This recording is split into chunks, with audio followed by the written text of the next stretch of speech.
فرماتا ہے کہ ان اللہ غفور رحیم، اللہ بہت زیادہ بندوں کے گناہوں کو معاف کرنے والا ہے۔ جب اللہ بندوں کے گناہوں کو معاف کر دے گا، بندوں سے خوش ہوگا، تو کیا کرے گا؟ یرسل السماء علیکم مدرارا، آسمان سے بندوں کے لیے موسلا دھار بارش نازل فرمائے گا، جس سے انسان کے باغات، اس کی کھیتیاں ہری بھری ہو جائیں گی،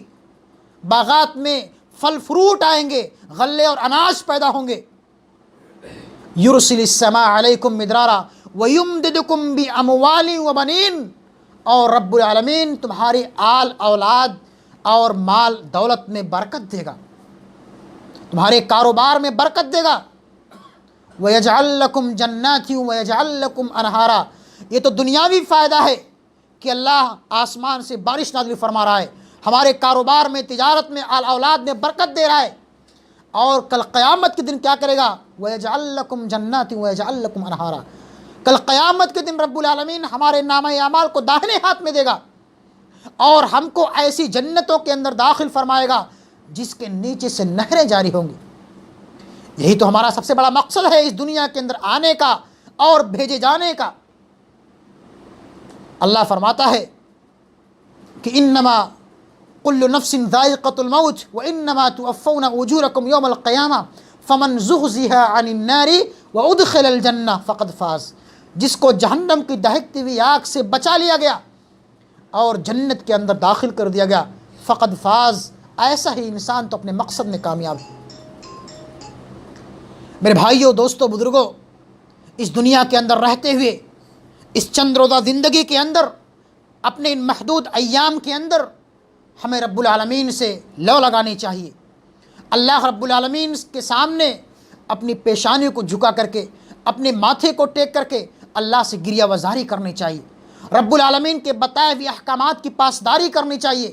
کتاب اللہ اور سنت رسول کا گہرائی اور گہرائی کے ساتھ مطالعہ کرنا چاہیے، اور کتاب و سنت کے ذریعے سے جو پیغام ہم تک پہنچتی ہیں ان پر اخلاص کے ساتھ عمل کرنا چاہیے۔ اگر ہم پر کوئی پریشانی آتی ہے، کوئی مصیبت آتی ہے، تو ہم اس کو اللہ کی طرف سے سمجھ کر کے اس پر صبر کرنا چاہیے، اور رب العالمین کے ان مصائب اور ان پریشانیوں اور ان آزمائشوں پر صبر کرتے ہوئے اللہ سے مزید لو لگانی چاہیے۔ اللہ کے دربار کو چھوڑ کر کے غیروں کے آستانوں پر جا کر کے اپنی پیشانی کو داغدار نہیں کرنا چاہیے۔ اگر ہم نے یہ جرم کر لیا، اللہ کے دربار کو چھوڑ کر کے اگر ہم نے آستانوں اور درگاہوں کا رخ کر لیا، جو دنیا کے اندر سب سے بڑا گناہ ہے، اس گناہ کے متعلق اللہ فرماتا ہے کہ ان اللہ لا یغفر ان یشرک بہ ویغفر ما دون ذلک لمن یشاء ومن یشرک باللہ فقد ضل ضلالا بعیدا۔ اور اللہ فرماتا ہے، حضرت لقمان علیہ السلام نے اپنے بیٹے کو نصیحت کی تھی کہ یا بنیا لا تشرک باللہ ان الشرک لظلم عظیم، اے میرے پیارے بیٹے، اے میرے لخت جگر، تم کبھی بھی اللہ کے ساتھ شرک مت کرنا۔ کیوں؟ ان الشرک لظلم عظیم، دنیا کے اندر اگر کوئی سب سے بڑا گناہ ہے تو وہ اللہ کے ساتھ شرک کرنا ہے۔ شرک کیا ہے؟ شرک تو یہی ہے کہ اللہ کے دربار کو چھوڑ کر کے غیروں کے آستانوں پر اپنی پیشانی کو جھکایا جائے، اللہ کے علاوہ دوسروں کے سامنے اپنے ہاتھوں کو پھیلایا جائے۔ جب دنیا کے سب سے مقدس ہستی جو تمام انبیاء کرام کے سردار ہے، وہ انسان کے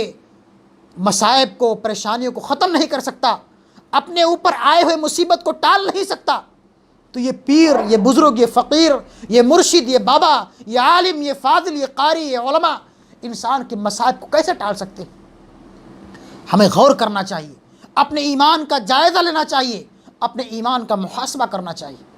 لیکن آج ہم میں سے اکثر مسلمان اس بات کو نہیں سمجھتے۔ جیسے ہی کوئی پریشانی آتی ہے، کوئی مصیبت آتی ہے، اللہ کی طرف سے کوئی امتحان آتا ہے، فوراً اللہ کے دربار کو چھوڑ کر کے غیروں کے آستانوں کا رخ کرتے ہیں۔ میرے بھائیوں، اس چیز کو ہمیں سمجھنے کی ضرورت ہے، اپنی اصلاح کرنے کی ضرورت ہے، اپنے ایمان اور عقیدے کو مضبوط کرنے کی ضرورت ہے۔ جب تک ہمارا ایمان مضبوط نہیں ہوگا، ہمارا عقیدہ مضبوط نہیں ہو سکتا، ہمارا کوئی بھی عمل اللہ کی بارگاہ میں قبول نہیں ہو سکتا۔ شرط یہ ہے کہ انسان اپنے ایمان اور عقیدے کو مضبوط کرے، اور ایمان کی پختگی کے بعد اس دنیا کے اندر کثرت سے اعمال حسنہ کرے۔ اللہ کے دربار کو چھوڑ کر کے باباؤں کے پاس مت جاؤ۔ اللہ کے رسول فرماتے ہیں کہ جو انسان باباؤں کے پاس جاتا ہے، درگاہوں پر جاتا ہے، اللہ رب العالمین ایسے لوگوں کی 40 رات کی نماز قبول نہیں فرماتا ہے۔ اللہ کے حبیب فرماتے ہیں کہ من اتی عرافا فسألہ عن شیء لم تقبل لہ صلاۃ 40 لیلہ، جو انسان کسی کاہن کے پاس، کسی نجومی کے پاس، کسی بابا کے پاس جا کر کے اس کو اپنے ہاتھوں کو دکھاتا ہے، اپنے ہاتھ کی لکیروں کو دکھاتا ہے، اپنے مستقبل کی چیزوں کو معلوم کرتا ہے، یا اپنے غیب کی چیزوں کو معلوم کرتا ہے، من اتی عرافا فسألہ، اور ان باباؤں سے غیب کی چیزوں کے بارے میں پوچھتا ہے، فسألہ لم تقبل لہ صلاۃ 40 لیلہ، اللہ کے حبیب فرماتے ہیں ایسے مسلمان کی 40 رات کی نماز رب العالمین کی بارگاہ میں قبول نہیں ہوتی۔ کس کی؟ جو انسان کسی بابا کے پاس، کسی فقیر کے پاس، کسی پیر کے پاس، کسی مرشد کے پاس جا کر کے اپنے ہاتھوں کو دکھاتا ہے، اس غیب کی چیزوں کو معلوم کرتا ہے۔ اسی طرح سے اللہ کے رسول فرماتے ہیں کہ من اتی کاہنا او ساحرا فصدقہ بما یقول فقد کفر بما انزل علی محمد صلی اللہ علیہ وسلم، جس نے کسی کاہن کے پاس جا کر کے، جادوگر کے پاس جا کر کے، کسی نجوموں کے پاس جا کر کے غیب کی چیزوں